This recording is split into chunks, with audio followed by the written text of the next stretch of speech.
Hi, this is Mark Waid, and you're watching Comics Online.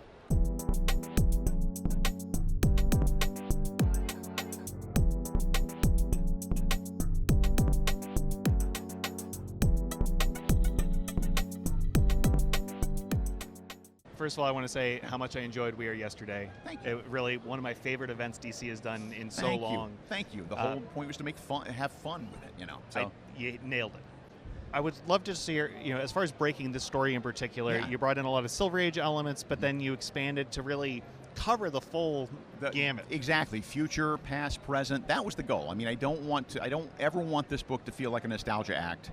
So it's not just about bringing back old characters, although the thing that is great about bringing back old characters is that Dan Mora has a way of redesigning them that they look like they used to, but they look amazing.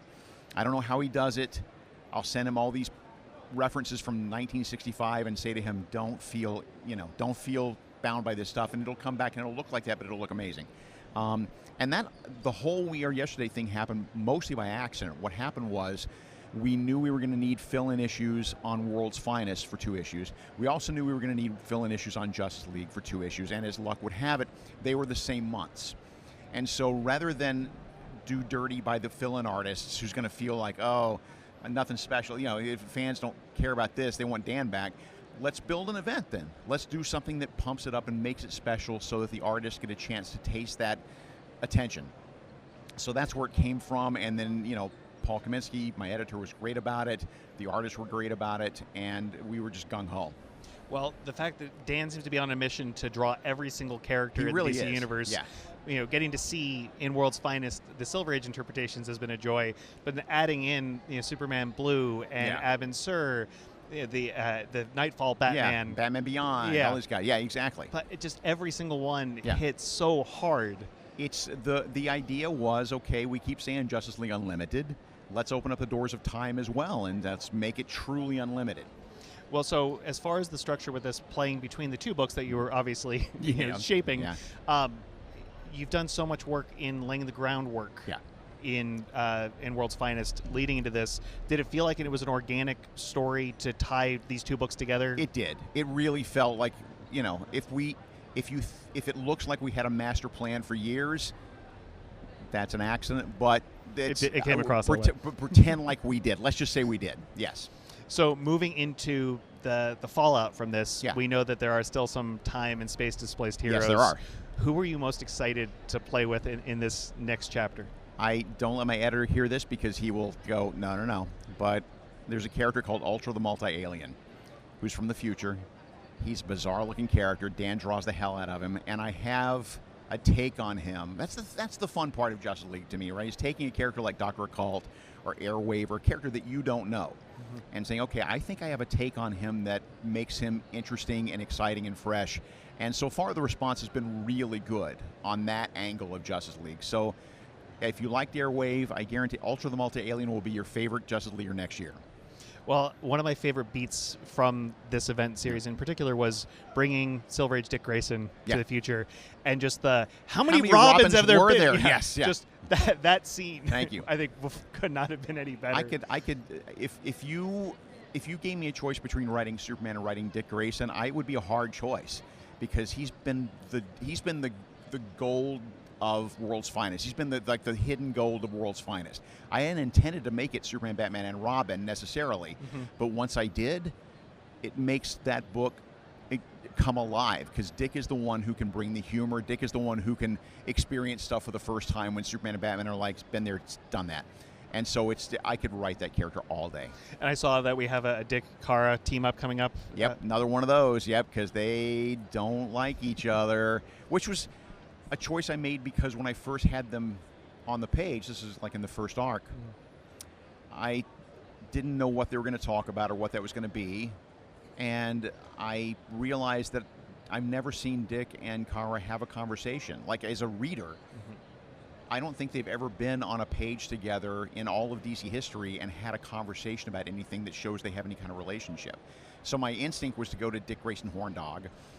But then I thought, let's not do, that's the obvious. What can we do? And the idea that they have a past that is not good was so much fun to write. And then where I screwed myself was in that issue where they're going back and forth having an argument about, but the monkey, but the fountain. But well, then I had to write that story, and I had to figure out how to fit all that stuff into the story. But it worked. I think that World's Finest has been a really great opportunity for people to explore some of the Silver Age concepts. And I don't know how Dan balances all of his art. Obviously, he's working with other publishers as well. Of everything else, but the fact that the attention to detail is there for it complements your writing so nicely. We are a good team. I think we're a good team, and I will hang on to that guy until the day I die. And he's so good. And like you said, he makes everything look fresh and punchy, and he's so fast. I don't know. No one knows how he's so fast, but the fact that he can do 2 books a month plus all the covers plus all the stuff he does is a blessing. Maybe we just don't question and just accept. Right, exactly. Don't ask too many questions. Just let it go. Yeah. So we know that last year, DC All In launched. We're a year in. The big story has continued as far as Darkseid's impact on the DC universe. Right. What's next for your books? What can you tease for our viewers? For Justice League, what we can tease is that the Mr. Terrific has a unique angle on maybe how to deal with some of this Darkseid energy and the time breaking, which is a result of the Darkseid stuff. And so he's going to assemble his own sub-team of Justice Leaguers as sort of a real Suicide Squad of heroes to go in, and it really will be a Suicide Squad because most of them are not going to make it out alive. I know who does. I know who makes it. I'm not going to tell you. And then in Flash, did I mention I'm taking Flash back? Congratulations. Thank you on that. But I wouldn't have done it without Chris Cantwell. Chris Cantwell is a real talent. He's a writer at DC. He did a bunch of TV, and it was great. And then to see him still be find out he's in the comics. He did the Challengers of the Unknown series for us last year that I still insist was the sleeper hit that should have blown the doors off the joint. It was a great book. But he's really good. He helped me with We Are Yesterday, and so nobody better than to work with on Flash than Chris. He's got so many good ideas. We've known Chris from his work on Star Trek and working with Colin and Jackson as well for all their books. I think that this is going to be a very interesting dynamic. I can't wait to see your return. We talked last year about the impact that Wally West had on my childhood and reading. I think you'll dig it, and there's a lot of impulse in this story too. Awesome. Beyond those books, any other projects coming up that you'd like to share? History of the DC Universe continues to march along, and the reception on that has been phenomenal, and I'm so glad about that because there's a world in which fans read that and went, oh, this is not the history that I want to see, but instead the reception has been very good, and we've been pretty bulletproof so far about the stuff we've done. We go over that book like you wouldn't believe. Me and the editors and Dave Wigoski, our assistant here on the research and stuff, we go over that book like you wouldn't believe because we really want it to celebrate all of what DC has done and all the artists and all the writers over the years, which is part of the purpose of it. Mm-hmm. And secondly, to make sure that it all holds water. And there's so much of DC history that needs to be sort of knit together with spit and baling wire. Mm-hmm. But we are... if you're not sure about some of the decisions we made, if it's any comfort to you, we did not do anything capriciously. We put heavy thought into every page of that book, and I think it shows the artists are doing amazing work. I'm really happy with it. Having Barry as the narrator, I think was a wonderful choice. Thank you. Added credibility to the speaker. Yeah. That this really could have just felt like a throwaway or just here's a recap book.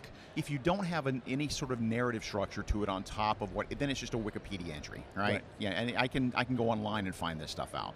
But I think one of my favorite pieces of that book, though, was seeing at the very end where you were pulling from, having the breakdown. That level of detail and thought does come through in every single page. But there were elements that I've been reading comics. I'm a second-generation comic book reader, right? Yeah. My dad got me hooked, and we shared this.